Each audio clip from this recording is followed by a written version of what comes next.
일본 수학여행이 한국행으로 바뀐 이유가 대체 뭐예요? 미국 보스턴의 최고 명문 사립학교가 발칵 뒤집혔습니다. 일본으로 향하던 수학여행단 28명이 기상 악화로 인천공항에 불시착한 뒤 단 하룻밤 만에 전원 일본행 티켓을 취소하고 한국 잔류를 선언했기 때문입니다. 학비만 수천만 원에 달하는 귀족 학교의 엘리트 학생들이 도대체 왜 예정에 없던 한국에 매료된 것일까요? 그들을 충격에 빠뜨린 건 다름 아닌 한국의 평범한 일상이었습니다. 미국에서는 돈을 주고도 살 수 없는 수준의 대우를, 한국에선 누구나 공짜로 누린다는 사실에 학생들은 경악했습니다. 보스턴 학부모들의 항해 전화가 빗발치고 미국 교육계마저 술렁이게 만든 사건. 우리가 당연하게 여겼던 한국의 풍경이 그들에겐 기적과도 같았던 이유, 지금 그 놀라운 기록을 공개합니다. 이 이야기를 어디서 듣고 계신지 댓글로 남겨주세요. 그리고 구독과 좋아요 부탁드립니다. 그날 새벽 저는 비행기 창문 너머로 쏟아지는 눈보라를 멍하니 바라보고 있었습니다. 기장의 다급한 안내방송이 아니었다면, 그리고 그날 밤 우리가 호텔이 아닌 한국의 어느 평범한 고등학교 체육관 바닥에서 잠들지 않았더라면 제 인생은 지금과는 완전히 달랐을 겁니다. 안녕하세요. 저는 미국 보스턴에 있는 윌브레이엄 앤 먼슨 아카데미의 12학년 학생회장 제시카 알바입니다. 유명한 할리우드 배우와 이름이 같아서 학교에서도 꽤 유명 인사죠. 우리 학교는 1804년에 설립된 유서 깊은 살인 명문입니다. 1년 학비만 6만 달러, 한국 돈으로 약 8,500만 원이 훌쩍 넘는 돈을 내야 다닐 수 있는 곳이죠. 부모님은 제가 하버드나 MIT 같은 아이비리그에 진학해 성공한 삶을 살기를 바라셨고, 저 역시 그 기대에 부응하며 살아왔습니다.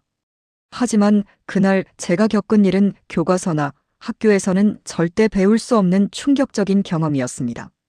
사건은 2024년 11월 졸업을 앞둔 4학년 학생 28명이 일본으로 떠난 수학여행에서 시작되었습니다. 저는 학생회장으로서 무려 석 달 동안 이 여행을 준비했습니다. 도쿄 디즈니랜드의 퍼레이드 시간부터 교토 금각사의 포토존, 오사카 도톤보리의 맛집 리스트까지 완벽한 7박 8일 일정을 짰죠. 친구들도 잔뜩 들떠 있었습니다. 에밀리는 일본에 가서 기모노를 입겠다고 3개월 동안 아르바이트를 해서 용돈을 모았고, 마크는 최고급 초밥을 먹겠다며 벼르고 있었으니까요. 저 또한 SNS 인플루언서를 꿈꾸고 있었기에 일본 여행 브이로그를 찍을 생각에 가슴이 터질 듯 설렜습니다. 전문 카메라와 조명 장비까지 챙겼고, 보스턴 소녀의 도쿄 첫날이라는 제목의 대본까지 미리 써두었을 정도였죠. 보스턴 로건 공항을 출발해 14시간을 날아가는 동안 기내 분위기는 축제 그 자체였습니다. 맛없는 기내식 파스타를 먹으면서도 우리는 불평하지 않았습니다. 곧 일본에서 맛있는 라멘과 초밥을 먹을 수 있을 테니까요. 창밖으로 아시아 대륙이 보이기 시작했을 때 누군가 소리쳤습니다. 일본이다. 드디어 도착이다. 하지만 그 기쁨은 오래가지 못했습니다. 기내 방송이 울려 퍼졌습니다. 승객 여러분께 알려드립니다. 현재 도쿄 지역에 50년 만에 기록적인 폭설이 내려 하네다 공항이 전면 폐쇄되었습니다. 일본 항공편은 안전을 위해 대한민국 인천국제공항으로 회항합니다. 순간 기내는 찬물을 끼얹은 듯 조용해졌습니다. 친구들은 서로의 얼굴을 쳐다보며 당황했습니다. 인천이 어디야? 한국이라고. 우리 일본 못 가는 거야. 실망감이 쓰나미처럼 밀려왔습니다. 제 완벽했던 계획이 날씨 하나 때문에 엉망이 되어버린 겁니다. 비행기는 기수를 돌려 서쪽으로 향했고 1시간 뒤 낯선 땅에 착륙했습니다.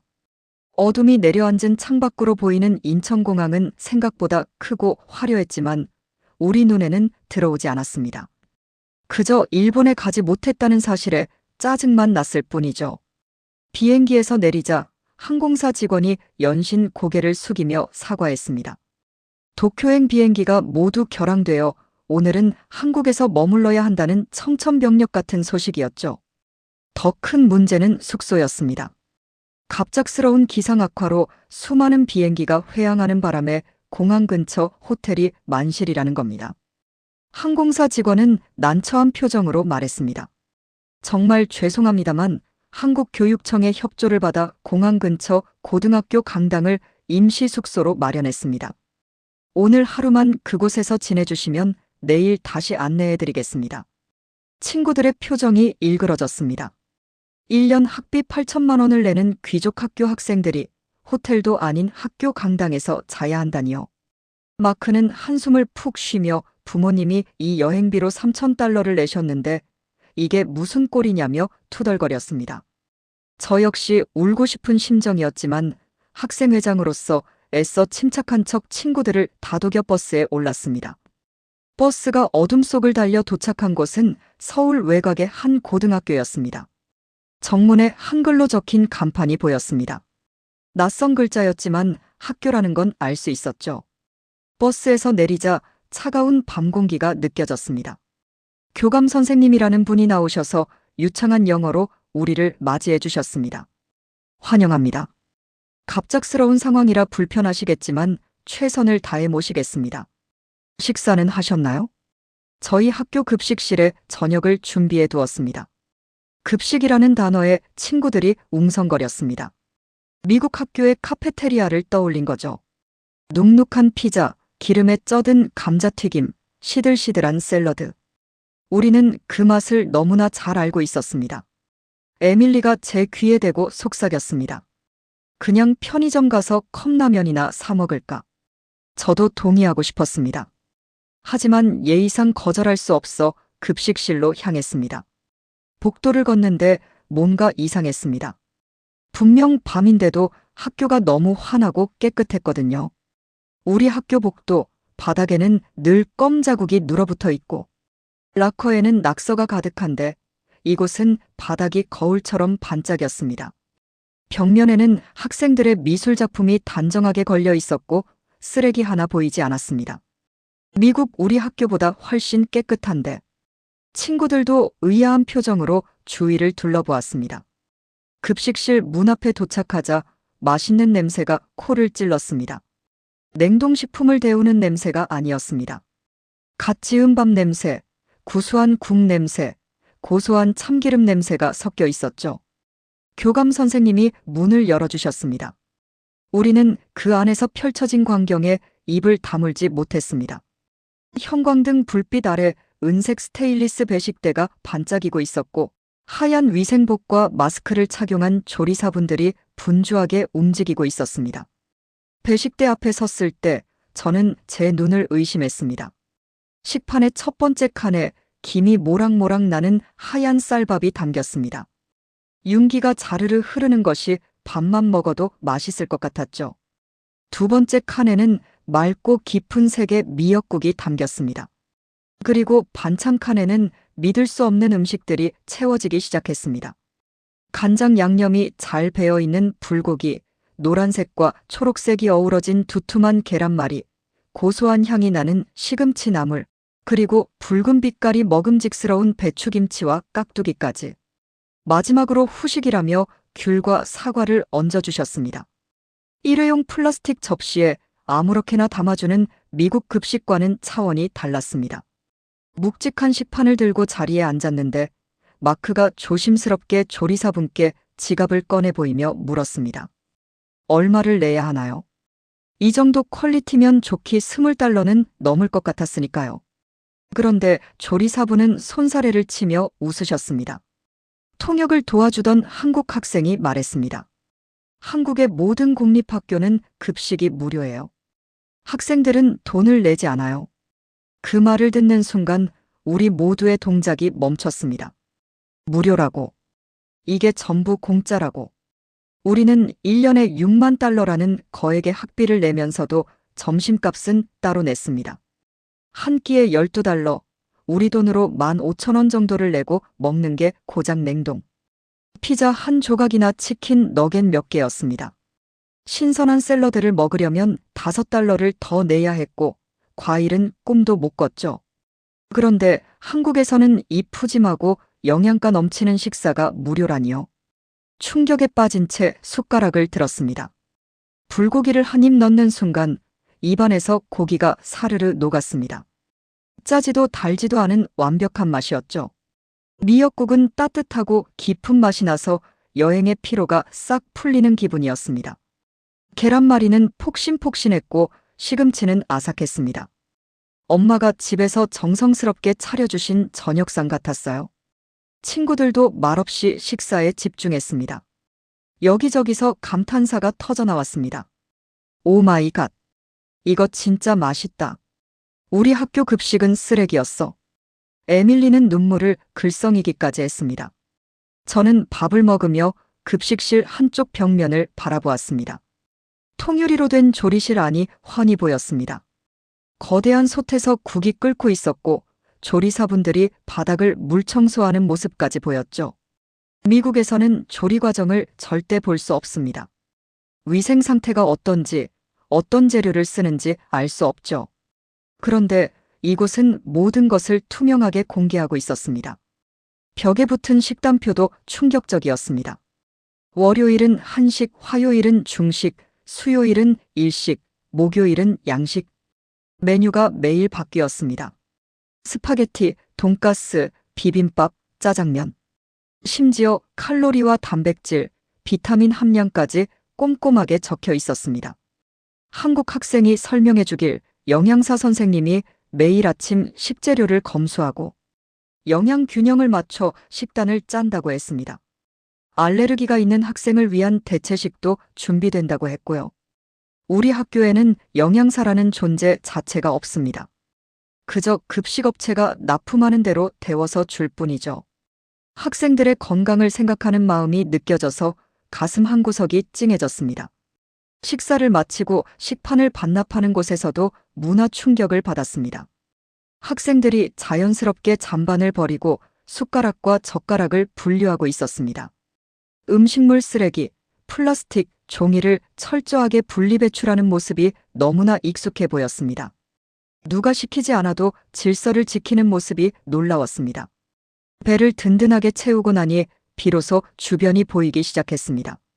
낯선 나라, 낯선 학교에서의 하룻밤이 더 이상 두렵지 않았습니다. 오히려 호기심이 생기기 시작했죠. 식판 하나에 담긴 정성이 이 정도라면 이 나라는 도대체 어떤 곳일까 하는 궁금증이었습니다. 체육관으로 돌아오니 깨끗한 매트와 침낭이 줄지어 놓여 있었습니다. 친구들이 삼삼오오 모여 앉아 방금 먹은 급식 이야기를 쏟아냈습니다. 마크는 스마트폰으로 한국 급식에 대해 검색하고 있었습니다. 이것 좀 봐. 한국은 2021년부터 전면 무상급식을 했대. 서울시 기준으로 한 끼 예산이 $4 정도인데 퀄리티가 우리 $12짜리보다 훨씬 좋아. 게다가 식재료는 전부 해썹 인증을 받은 것만 쓴대. 유전자 변형 농산물은 금지라고 하네. 친구들은 믿기 힘들다는 반응이었습니다. 부자 나라인 미국보다 한국이 학생들을 더 귀하게 대접한다는 사실을 인정하기 어려웠던 거죠. KT가 조용히 말했습니다. 우리 학교는 급식비 못 내는 애들한테 다른 색깔 식권을 주잖아. 그거 받을 때마다 애들이 얼마나 창피해하는지 알아. 근데 여기는 부자든 가난하든 똑같이 맛있는 밥을 먹는다는 거잖아. 그게 진짜 평등 아닐까. 밤 11시가 되자 교감 선생님이 다시 찾아오셨습니다. 안타까운 소식이었습니다. 도쿄의 폭설이 생각보다 심각해서 최소 3일은 더 비행기가 뜨지 못한다는 것이었죠. 게다가 크리스마스 시즌이라 서울 시내 호텔방을 구하기도 하늘의 별 따기라고 하셨습니다. 친구들은 다시 실망한 기색이 역력했습니다. 일본 여행은 이제 물 건너간 거나 다름없었으니까요. 그런데 그때 제 머릿속을 스치는 생각이 있었습니다. 어쩌면 이건 기회일지도 모른다는 생각이었죠. 우연히 불시착한 이곳에서 고작 밥 한 끼 먹었을 뿐인데 저는 이미 이 나라에 매료되어 있었습니다. 저는 조용히 친구들을 불렀습니다. 그리고 떨리는 목소리로 제안했습니다. 얘들아, 우리 일본 가는 거 포기하고 그냥 한국 여행하면 어때? 어차피 도쿄는 못 가잖아. 대신 여기서 진짜 끝내주는 경험을 해보는 거야. 방금 먹은 그 급식처럼 우리가 모르는 엄청난 것들이 있을지도 모르잖아. 친구들은 잠시 서로를 쳐다보았습니다. 미친 소리라고 할 줄 알았는데 의외로 에밀리의 눈이 반짝였습니다. 사실 나도 아까 검색해봤는데 한국이 치안도 좋고 볼 것도 많대. K-팝만 있는 게 아니더라고. 마크도 거들었습니다. 맞아.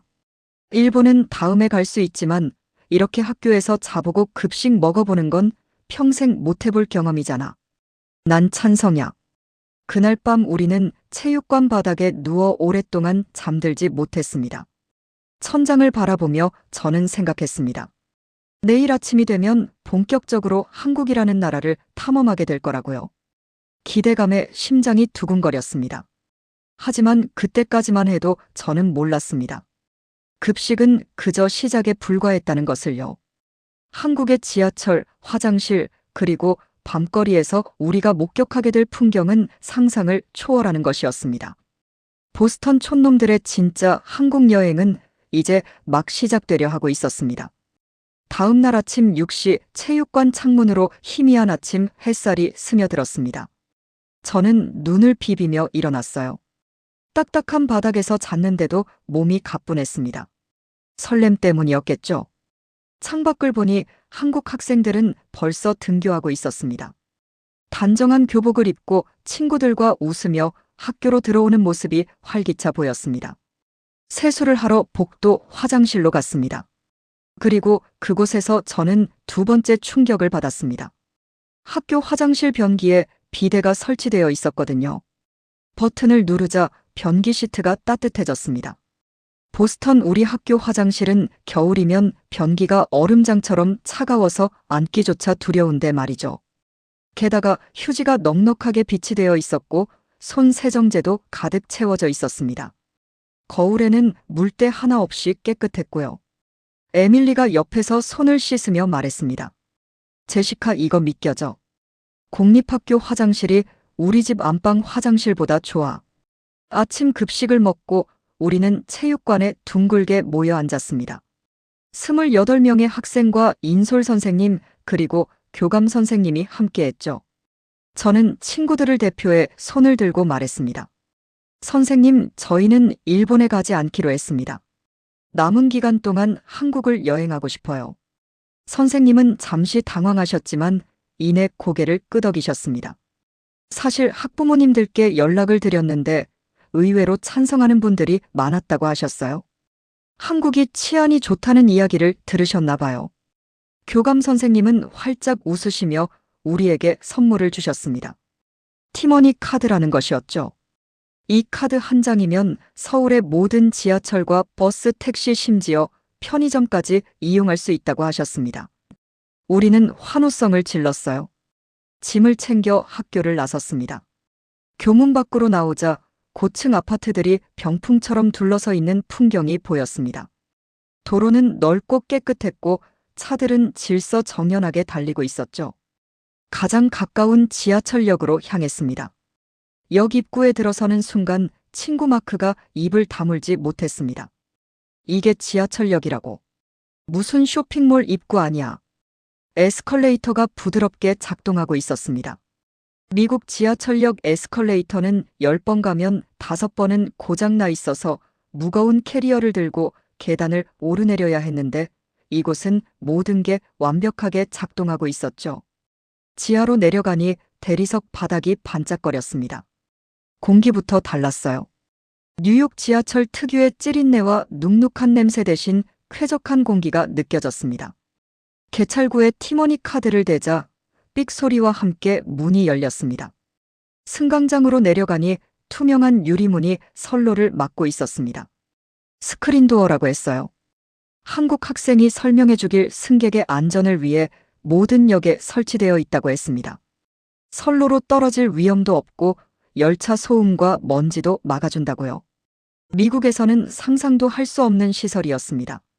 뉴욕에서는 술 취한 노숙자가 사람을 선로로 밀치는 사건이 뉴스에 종종 나오곤 하니까요. 잠시 후 열차가 들어온다는 안내방송과 함께 클래식 음악이 흘러나왔습니다. 정확히 1분 뒤 열차가 도착했습니다. 문이 열리고 우리는 질서 있게 탑승했습니다. 열차 내부는 또 다른 신세계였습니다.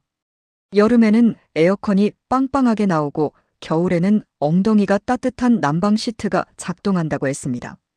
좌석은 푹신했고 손잡이는 반짝거렸습니다. 무엇보다 놀라운 건 와이파이였습니다. 스마트폰을 꺼내니 무료 와이파이가 잡혔습니다. 비밀번호도 필요 없었죠. 접속해보니 속도가 집 인터넷보다 빨랐습니다. 친구들은 기차 안에서 유튜브 고화질 영상을 보며 감탄했습니다. 미국 지하철은 터널에 들어가면 전화도 잘 안 터지는데 서울 지하철은 달리는 PC방이나 다름없었습니다. 사람들은 조용히 스마트폰을 보거나 책을 읽고 있었습니다. 누구 하나 큰 소리로 떠들거나 음악을 크게 틀어놓는 사람이 없었죠. 이 시민의식은 도대체 어디서 나오는 걸까요? 우리는 명동역에서 내렸습니다. 서울의 중심가라고 했어요. 역 화장실에 들렀는데 그곳에서 저는 기절할 뻔했습니다. 지하철역 공중 화장실 입구에 꽃이 꽂혀 있었고 잔잔한 클래식 음악이 흐르고 있었거든요. 세면대에는 물기 하나 없이 관리되고 있었고 비누 거품이 자동으로 나오는 기계가 설치되어 있었습니다. 가장 충격적인 건 화장실 칸 안에 있는 비상벨이었습니다. 위급 상황이 생기면 누르세요. 경찰이 즉시 출동합니다. 여성의 안전을 위해 이렇게까지 세심하게 배려하다니 눈물이 날 것 같았습니다. 미국 공중 화장실은 범죄의 온상이라 웬만하면 참거나 스타벅스를 찾아가야 하는데 한국은 공짜 화장실이 호텔 수준이었습니다. 지상으로 나오자 명동거리가 펼쳐졌습니다. 화장품 가게, 옷가게, 길거리 음식들이 즐비했죠. 우리는 길거리 음식을 사 먹었습니다. 떡볶이, 닭꼬치, 호떡. 위생이 걱정되었지만 만드는 과정을 보니 안심이 되었습니다. 조리도구가 깨끗했고 상인분들도 친절했죠. 가격도 너무 저렴했습니다. 3,000원, 4,000원이면 맛있는 간식을 배불리 먹을 수 있었으니까요. 쇼핑도 했습니다. 로드숍 화장품 가게에 들어갔는데 점원분이 영어를 너무 잘하셔서 놀랐습니다. 제품 하나를 샀는데 샘플을 10개나 주시더군요. 한국의 덤문화라고 했습니다. 정이 넘치는 나라였습니다. 저녁에는 강남으로 이동했습니다. 싸이의 강남 스타일로 유명한 그곳이죠. 거대한 빌딩 숲과 화려한 네온 사인이 우리를 압도했습니다. 퇴근 시간이라 거리는 사람들로 꽉 찼지만 무질서하지 않았습니다. 우리는 한 고깃집에 들어갔습니다. 삼겹살을 주문했죠. 테이블 한가운데 불판이 있었고 그 위에 환풍구가 달려 있었습니다.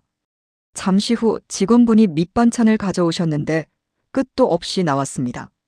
김치, 콩나물 무침, 샐러드, 파절이, 쌈무 된장찌개까지. 마크가 물었습니다. 이거 다 따로 시키는 거야? 통역 학생이 웃으며 말했습니다. 아니다, 공짜야. 그리고 다 먹으면 계속 더 줘. 우리는 입을 다물지 못했습니다. 미국에서는 피클 하나 추가할 때도 $1를 받는데 한국은 이 모든 게 무료라니요. 고기를 굽는 가위도 신기했습니다. 미국에서는 식탁에서 가위를 쓰는 일이 거의 없거든요. 고기는 나이프로 썰어야 제맛이라고 생각했는데 가위로 썩둑썩둑 자르는 게 훨씬 편하고 빨랐습니다.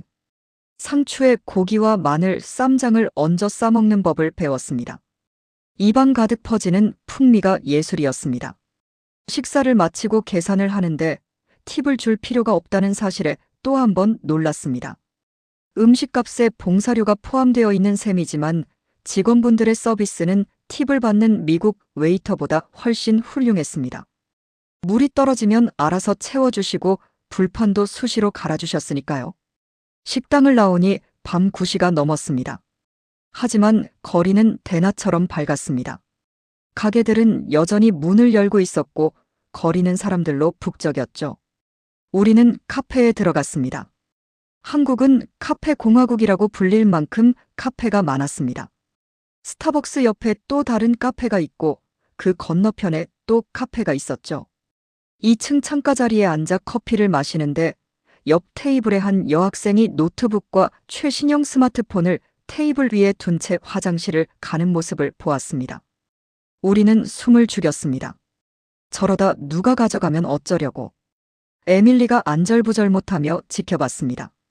5분이 지나고 10분이 지나도 아무도 그 노트북에 눈길조차 주지 않았습니다. 여학생이 돌아와 자연스럽게 자리에 앉아 다시 공부를 시작했을 때 우리는 경악했습니다. 미국이었다면 30초 만에 사라졌을 겁니다. 카페에서 노트북을 두고 화장실에 간다는 건 나 좀 털어가세요라고 광고하는 것과 같으니까요. 그런데 한국에서는 카페에 짐을 두고 자리를 비우는 게 너무나 당연한 일상이었습니다. 이것은 단순히 CCTV가 많아서가 아니었습니다. 남의 물건에 손대지 않는다는 높은 도덕성과 서로를 신뢰하는 사회적 분위기가 있기에 가능한 일이었습니다. 부러웠습니다. 내 물건을 지키기 위해 긴장하지 않아도 되는 삶이라니. 그건 돈으로 살 수 없는 진정한 자유였습니다. 밤 11시가 되었습니다.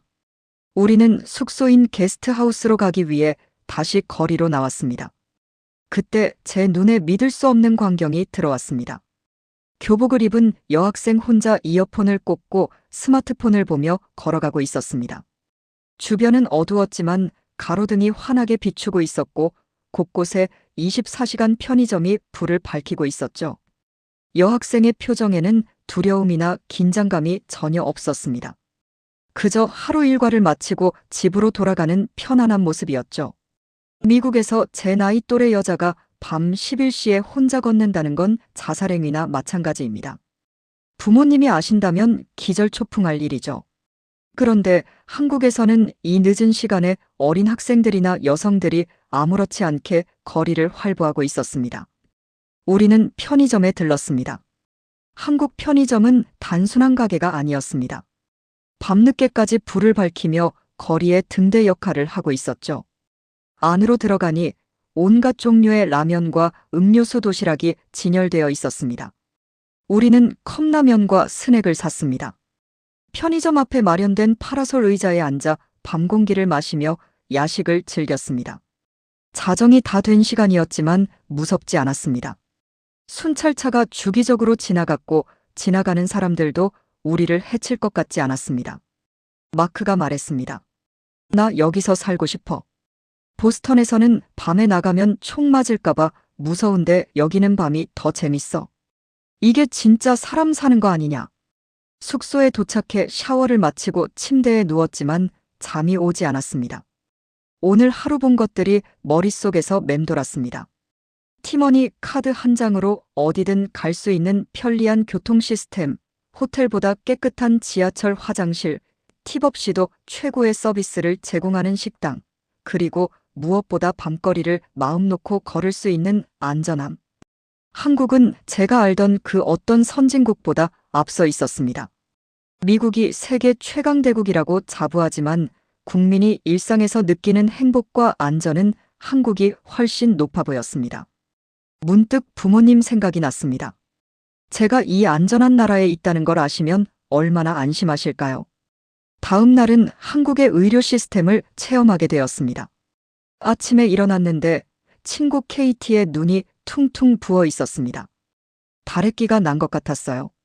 미국 같으면 병원 예약하는 데만 며칠이 걸리고 병원비도 수백 달러가 깨질 텐데 걱정이 앞섰습니다. 게스트하우스 주인 아주머니께 여쭤보니 근처 안과를 알려주셨습니다. 예약도 필요 없다고 하셨죠. 반신반의하며 병원에 갔습니다. 접수하고 10분 정도 기다리니 의사 선생님을 만날 수 있었습니다. 최신 장비로 꼼꼼하게 진료해 주시고 처방전까지 주셨습니다. 진료비와 약값까지 합쳐서 2만 원도 안 나왔습니다. 보험이 없는 외국인인데도 말이죠. KT는 계산서를 보고 눈을 의심했습니다. 200달러가 아니고 2만 원이라고. 이거 실화야. 약국도 바로 옆에 있었습니다. 약사 선생님이 약 먹는 법을 친절하게 설명해 주셨습니다. 병원 문을 나서며 KT가 말했습니다. 나 미국 가면 의료보험 때문에 아파도 참았는데 한국에서는 아프면 바로 병원 와도 되겠어. 한국 사람들은 정말 축복받은 거야. 우리는 다시 한번 한국의 시스템에 감탄했습니다. 돈이 많아야만 대접받는 게 아니라 누구나 기본적인 권리를 누릴 수 있는 나라. 그게 진짜 선진국의 모습이 아닐까요? 오후에는 한국의 전통과 현대가 공존하는 모습을 보러 갔습니다. 경복궁에 갔는데 한복을 입은 사람들이 가득했습니다. 우리도 한복을 빌려 입기로 했죠. 알록달록한 치마와 저고리를 입으니 마치 한국 공주가 된 기분이었습니다. 한복을 입으면 궁궐 입장이 무료라는 말에 또 한 번 놀랐습니다. 자국 문화를 사랑하고 알리려는 정책이 멋져 보였습니다. 궁궐 안을 거니는데 고층 빌딩 숲 사이에 이런 고즈넉한 공간이 있다는 게 신비로웠습니다. 사진을 수백 장은 찍은 것 같습니다. 지나가는 한국 분들이 우리를 보며 예쁘다고 칭찬해 주셨습니다. 같이 사진 찍자는 분들도 계셨죠. 우리는 연예인이 된 기분이었습니다. 저녁에는 한강으로 갔습니다. 서울 시민들의 쉼터라고 불리는 곳이죠. 강변을 따라 자전거 도로와 산책로가 끝없이 이어져 있었습니다. 사람들은 돗자리를 깔고 앉아 치킨을 먹고 있었습니다. 배달 오토바이가 공원 한가운데까지 음식을 배달해주는 모습을 보고 우리는 입을 다물지 못했습니다. 위치 설명도 애매할 텐데 어떻게 정확하게 찾아오는 걸까요? 우리도 치킨을 시켰습니다. 30분 만에 따끈따끈한 치킨이 도착했습니다. 한강 야경을 바라보며 먹는 치킨 맛은 꿀맛이었습니다. 강 건너편 빌딩들의 불빛이 강물에 비쳐 반짝였습니다. 그때 갑자기 제 스마트폰이 울렸습니다. 엄마였습니다. 영상 통화를 연결하자 엄마의 걱정스러운 얼굴이 화면 가득 찼습니다. 제시카 괜찮니? 뉴스 보니까 폭설 때문에 난리라던데 밥은 먹었어? 어디 이상한 데서 자는 건 아니지?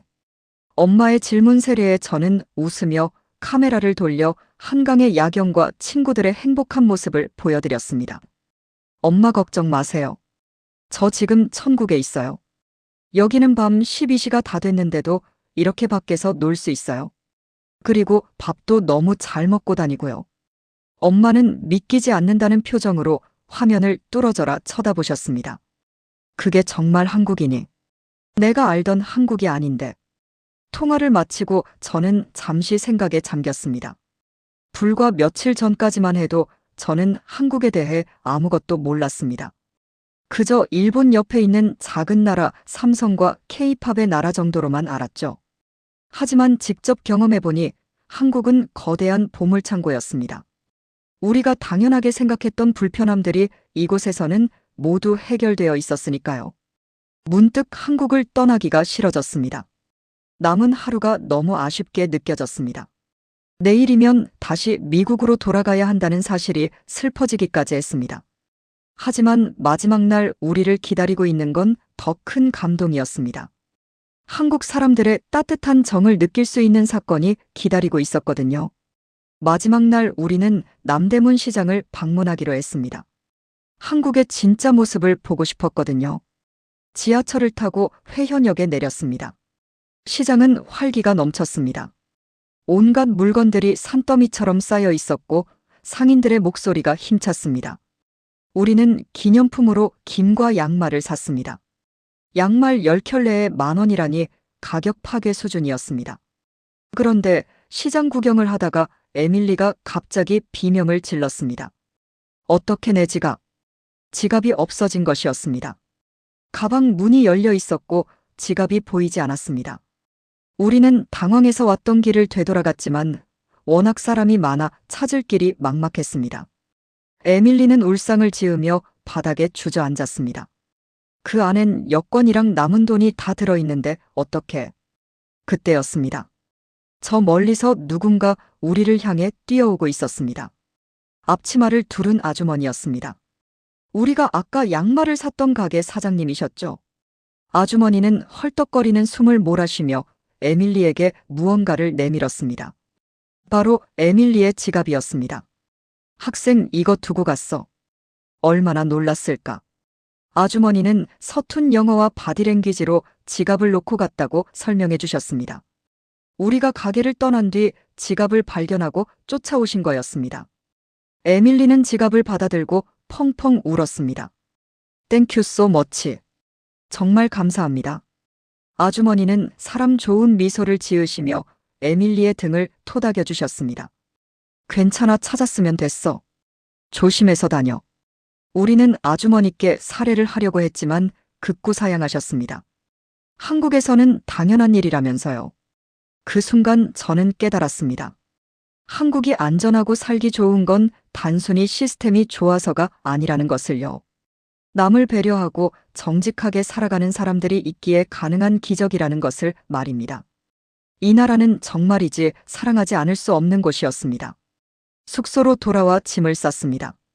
캐리어는 한국 과자와 화장품 기념품으로 꽉 찼지만 제 마음속에는 그보다 더 큰 것들이 채워져 있었습니다. 한국에서의 3박 4일은 제 18년 인생에서 가장 강렬하고 아름다운 기억으로 남을 것입니다. 공항으로 가는 리무진 버스 안에서 저는 창밖을 보며 다짐했습니다. 언젠가 반드시 다시 돌아오겠다고요. 그때는 여행객이 아니라 이곳에서 공부하고 생활하는 사람으로 오고 싶다는 꿈을 꾸게 되었습니다. 인천공항에 도착하니 비행기가 대기하고 있었습니다. 이제 꿈에서 깰 시간이었습니다. 하지만 이 꿈은 제 인생을 변화시키는 새로운 시작이 될 것입니다. 비행기가 이륙하고 인천공항이 발 아래로 작아지는 모습을 보며 저는 창문에 이마를 대고 한참을 울었습니다. 일본 여행이 취소되었을 때의 분노와는 비교도 안 될 만큼 깊은 아쉬움이 밀려왔기 때문입니다. 옆자리에 앉은 에밀리도 코를 훌쩍이고 있었고 마크는 스마트폰 갤러리에 저장된 한국 삼겹살 사진을 하염없이 바라보고 있었습니다. 14시간의 비행 끝에 보스턴 로건 공항에 도착했을 때 우리는 마치 꿈에서 깨어나 차가운 현실로 돌아온 기분이었습니다. 입국장에는 부모님들이 마중 나와 계셨습니다. 엄마는 저를 보자마자 달려와 꼭 안아주셨습니다. 제시카 무사해서 다행이야. 뉴스에서 폭설 소식 듣고 얼마나 걱정했는지 몰라. 일본은 못 가서 속상했지. 엄마의 위로에 저는 고개를 저으며 웃었습니다. 아니요, 엄마. 제 인생 최고의 여행이었어요. 일본에 못 간 게 천만다행이었어요. 엄마는 영문을 모르겠다는 표정을 지으셨습니다. 집으로 돌아가는 차 안에서 저는 쉬지 않고 한국 이야기를 쏟아냈습니다. 아빠, 한국 학교 급식이 어떤지 아세요? 우리가 내는 12달러짜리 피자보다 100배는 더 맛있고 영양가 넘치는데 그게 다 공짜래요. 아빠는 운전대를 잡은 손에 힘을 주며 믿지 못하겠다는 듯 물으셨습니다. 공짜라고. 그 나라 세금이 엄청나게 비싼 거 아니니? 저는 고개를 저었습니다. 아니요. 그냥 시스템이 잘 되어 있는 거예요. 아이들을 위한 투자를 아끼지 않는 거죠.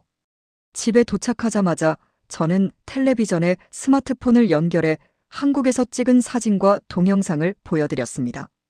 화면 가득 윤기가 흐르는 쌀밥과 불고기, 호텔처럼 깨끗한 공중화장실, 밤 11시에 안전하게 거리를 걷는 제 모습이 나오자 부모님은 할 말을 잃으셨습니다. 특히 아빠는 지하철 스크린도어와 와이파이 속도 이야기를 들으시고는 깊은 한숨을 쉬셨습니다. 내가 낸 세금과 학비가 다 어디로 가는 건지 모르겠구나. 한국이 이 정도로 발전한 줄은 꿈에도 몰랐어. 엄마도 마찬가지였습니다. 한국 화장품 가게에서 받은 샘플 뭉치를 보시며 감탄하셨죠. 세상에 물건 하나 샀는데 덤을 이렇게 많이 준다고. 정이 정말 많은 나라구나. 그날 밤 저는 시차 때문에 잠이 오지 않아 침대에 누워 SNS에 접속했습니다. 그리고 한국에서의 3박 4일을 정리한 게시물을 올리기 시작했습니다.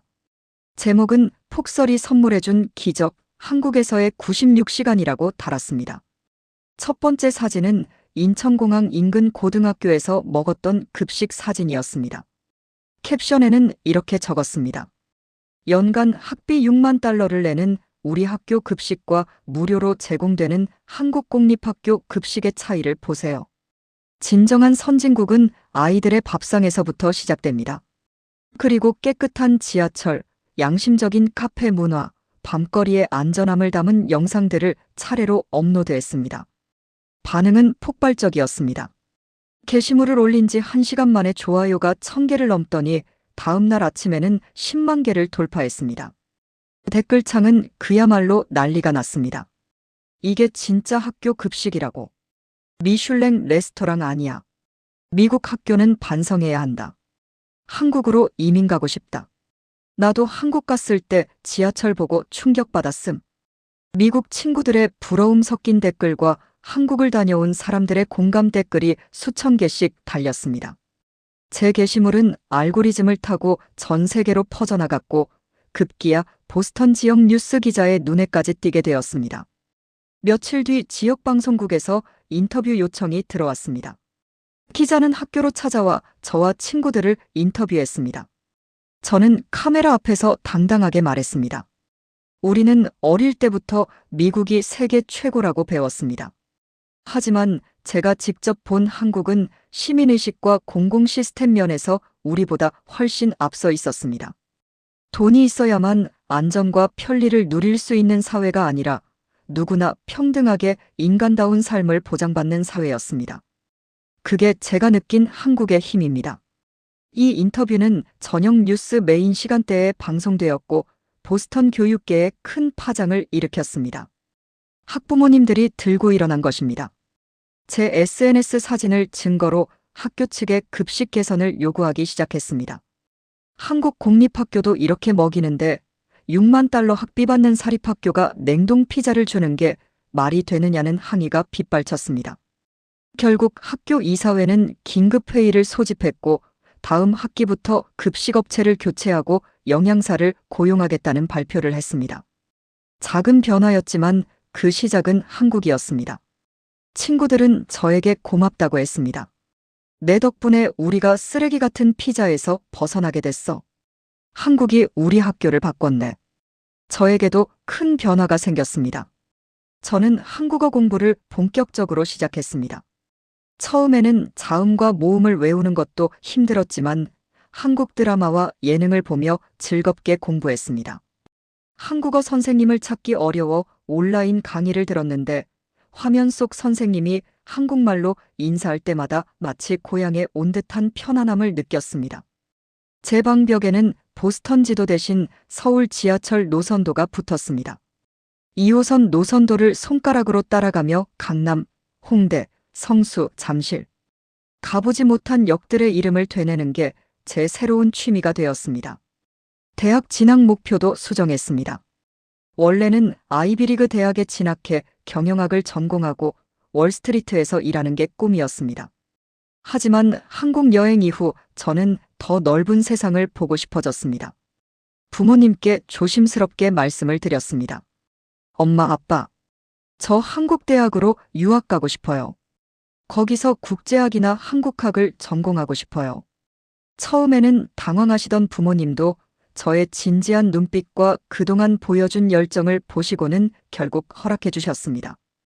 아빠가 말씀하셨습니다. 제시카, 내가 그렇게 눈을 반짝이며 말하는 건 처음 보는구나. 내가 본 한국이라는 나라가 너에게 정말 큰 영감을 준 것 같아. 내 선택을 믿는다. 시간은 빠르게 흘러 고등학교 졸업식이 다가왔습니다. 저는 졸업생 대표로 연설을 하게 되었습니다. 강당 단상에 올라 수백 명의 학생과 학부모님들 앞에 섰습니다. 저는 준비한 원고를 잠시 내려놓고 마이크를 잡았습니다. 여러분, 인생은 계획대로 되지 않습니다. 때로는 폭설이 내려 비행기가 회항하기도 하고 낯선 곳에 불시착하기도 합니다. 하지만 두려워하지 마세요. 그 불시착한 곳에 뜻밖의 보물이 숨겨져 있을지 모르니까요. 저에게 그 보물은 바로 한국이었습니다. 한국은 저에게 단순히 맛있는 밥과 깨끗한 화장실을 보여준 나라가 아닙니다. 사람은 어떻게 살아야 하는지, 공동체란 무엇인지, 진정한 배려가 무엇인지를 가르쳐준 스승 같은 나라입니다. 저는 이제 그 배움을 이어가기 위해 다시 한국으로 떠납니다. 졸업식장은 우레와 같은 박수 소리로 가득 찼습니다. 에밀리와 마크를 비롯한 일본 여행 멤버들이 가장 크게 환호해 주었습니다. 졸업식이 끝나고 친구들과 작별 인사를 나눴습니다. 우리는 서로 약속했습니다. 나중에 꼭 한국에서 다시 만나자고. 다들 치맥 먹으러 한국 갈 거라고 난리였습니다. 그리고 지금 저는 다시 인천국제공항에 서 있습니다. 1년 전 불안과 공포에 떨며 도착했던 그곳에 이제는 설렘과 희망을 가득 안고 돌아왔습니다. 입국장을 빠져나오자 익숙한 한국의 공기가 저를 반겨주었습니다. 마중 나온 한국인 버디 친구가 서툰 영어로 팻말을 들고 서 있었습니다. 환영합니다. 제시카 알바. 저는 활짝 웃으며 한국어로 또박또박 대답했습니다.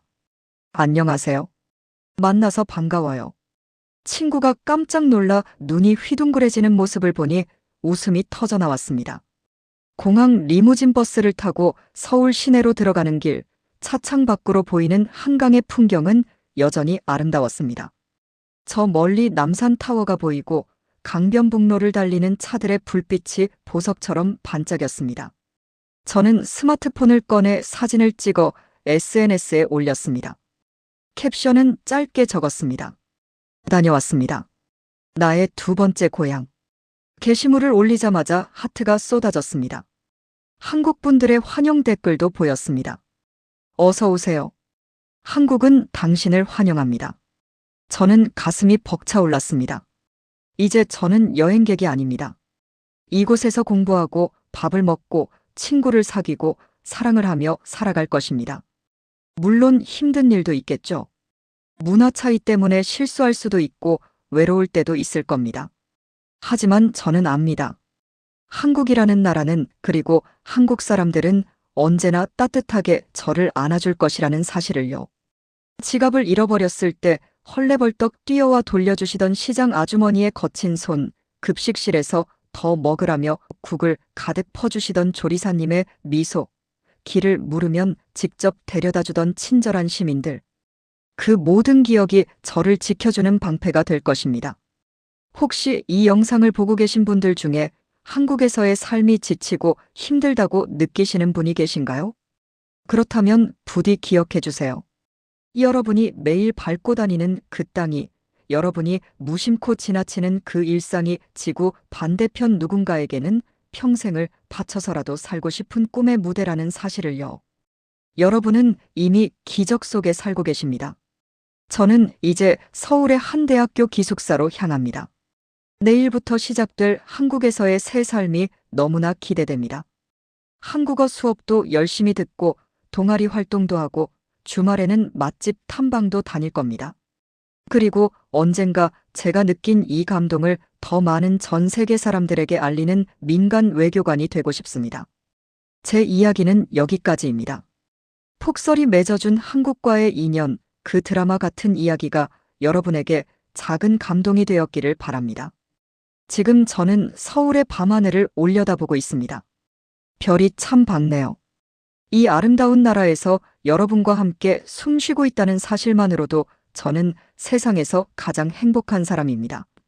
저 제시카 알바의 한국 정착기를 응원해 주신다면 구독과 좋아요, 그리고 따뜻한 환영의 댓글 부탁드립니다. 여러분의 응원이 낯선 땅에서 새로운 도전을 시작하는 저에게 정말 큰 힘이 됩니다. 감사합니다. 사랑해요, 코리아.